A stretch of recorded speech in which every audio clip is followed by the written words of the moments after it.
Həyatda nənə baba olmaq xoşbəxtlikdir hər bir şəxs üçün. Hamı çalışır ki, gələcəkdə sağlıq olsun, nə qədər həyatda varamsa da, heç olmasa nənə baba ola biləm. Mənim də arxamda kimsə gələ bilər. Bu böyük xoşbəxtlikdir. Allah nənə babaların canını sağ eləsin, nəvələrin, nəticələrin gözəl günlərini, xoş həyatlarını heç olmasa görə bilsin. Can sağlığı hamısına. Hamıya xoşbəxtlik, nənə baba olmağı arzu edirəm. Sağ olun. Nənə babaların hamısını sağ olsun. Mənim nəvələrim kiçik toyunu görürük. Böyün toyunu da Allah hamımızı qismət eləsin. Buraya yığılan qohumlar da, qonşular da xoş gəlir. Hamının başında belə işlər olsun. Hamının da toy olsun. Sağ ol.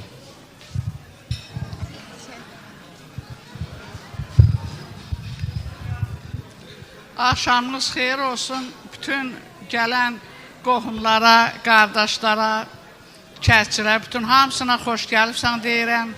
Qoy bütün nənə babalara, ata-analara, öz evlatlarının, nəvələrinin xeyir işini görməyi arzu eləyirəm. Kim mənim nəvəmi deyib bu uzaq yollar gəlib, ona uzun ömür, can sağlığı arzu eləyirəm. Sağ olun, var olun. Gələn ayaqlarımız var olsun. Kartallar oylar, yerələr yurdu.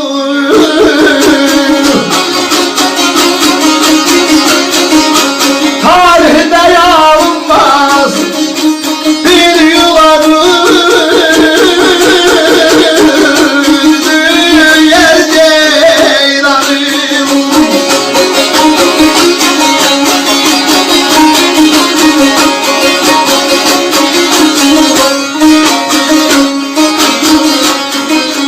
Topu kahvalı yerlerde soldu.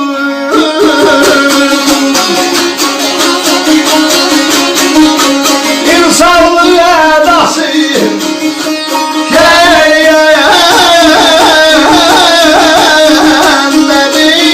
yer ceylanım.